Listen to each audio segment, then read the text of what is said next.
Hello, this is Dr. Seeley, and I'm here in Antwerp. I'm here with my international business class. We're doing study abroad, and tell your friends if they want to take this class in Belgium. We go to Belgium and the Netherlands and France. Hey, it's great. And so we're here today in Antwerp with my international business class. And Antwerp is one of the 3 largest ports in Europe. So it's a perfect place to talk about Chapter B, Import-Export. So in this video, I'm going to go over questions 1 through 3. Question 1 is list 4 organizations that offer their export advice and services on trade.gov. So the idea is trade.gov is a great place to go if you want to export and get some advice and get some help. There's a number of different organizations that can help you, and this is a good place to go. Now, for the exam, you need to list at least 4.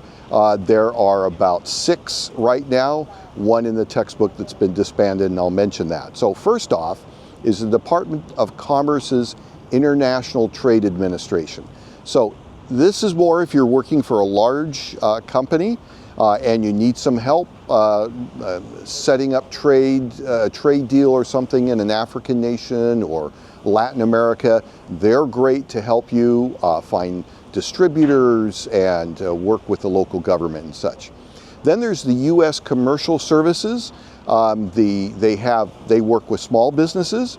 They have an office in Salt Lake City, so and they'll meet with you for free. Talk to you about your little company and what you may want to do to export.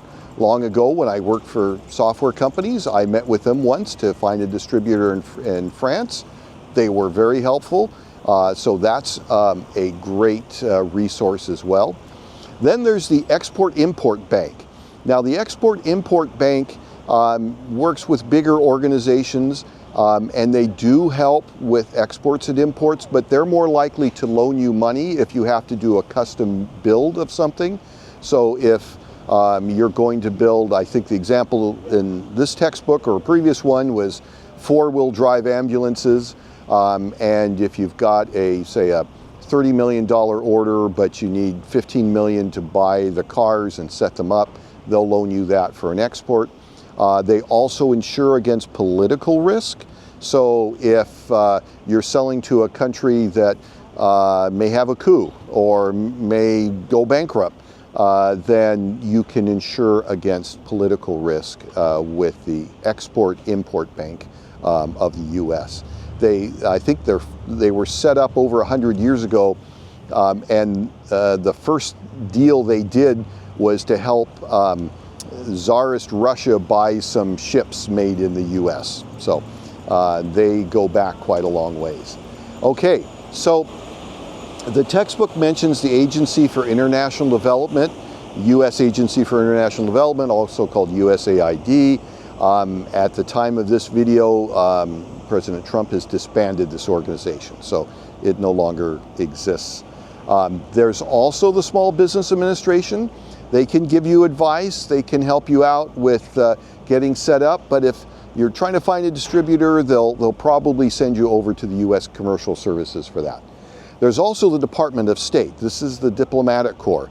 They usually work with large deals, and if there's some kind of involvement with the state and such, maybe the government doesn't allow American products in for some reason, they might help with that.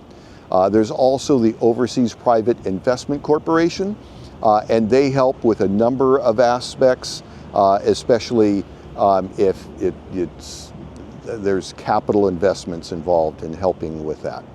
Okay, so number 2, list 4 mistakes commonly made by new exporters. There's a dozen of them, but you got to remember at least 4. 1 is failure to get advice and develop a plan. So what's your plan for exports? Instead, a lot of companies just say, oh, this German distributor came by, so I guess we'll do Germany. Or someone asked for an order from Japan, and off you go. You should make a plan.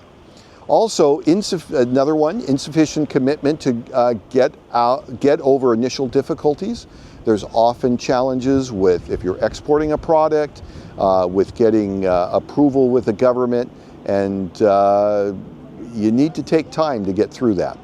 Also, insufficient care in selecting overseas representatives, another common problem. Don't just take anyone that comes by your booth at a U.S. trade show saying, hey, you know, I'm from Brazil, let me represent you. You need to take care with that. Also, chasing orders rather than orderly growth. You know, it's just like, hey, we got a lot of orders from this country, let's spend some money there, set up an office, rather than maybe France would be a good country, but why aren't you getting a lot of orders? That goes along with making a plan.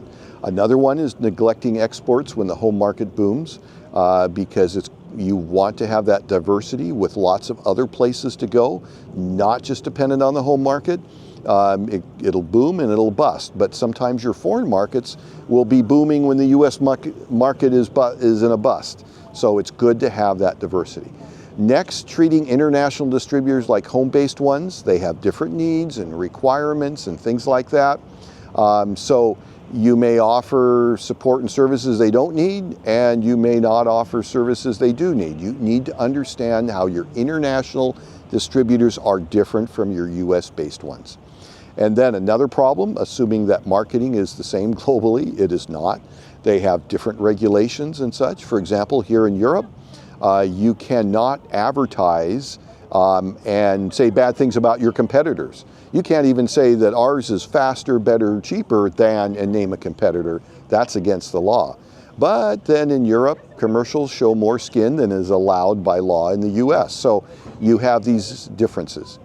Another thing is an unwillingness to modify the products. Sometimes you need to make it smaller. And a lot of products, when you go to less developed countries, consumables, shampoos and detergents and such, people will buy smaller packages because that's all they can afford, and they'll use it maybe not every day or something. So those are things you need to look at. Another problem, not translating things, assuming everyone speaks English, not a good assumption. And also, a lot of companies don't consider an export management firm. For a year, I worked with an export management firm for software industry, where they will manage your exports and take care of all of that for you, and then they get a cut. Also, not considering licensing or joint ventures. You may have a great product, but you just don't have the wherewithal to license, to sell it, say in the UK, but there may be another firm that could license it and take advantage of that, and you'll make good money from that. Another is poor service. So a lot of other countries have a higher expectation of service than you might get from have in the US, and that's something else to consider. Okay, that concludes, number 3, I'm sorry, I've got one more question here. We've got a number of INCO terms, international transportation terms. I've got 4 that you need to know. There are more, but these are used universally for trade.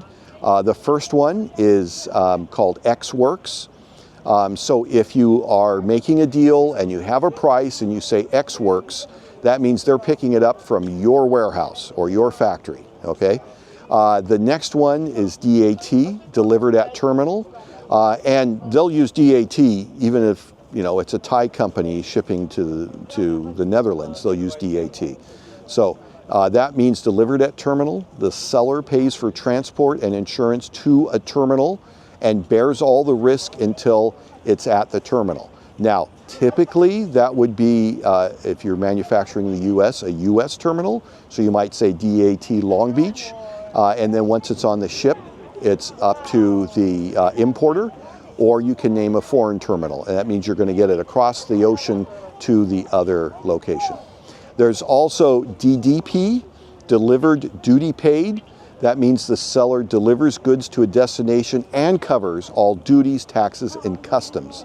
So you might have DDP and list an inland city like Paris, DDP Paris. That means you are going to get the product delivered to their warehouse in Paris, and you'll pay all the duties and everything else. So These four you need to memorize because when you see them, these are the most common ones. They will be used as abbreviations. And whereas there are more too, you can look those up, but these are the four I want you to have memorized for the exam. And that concludes this video.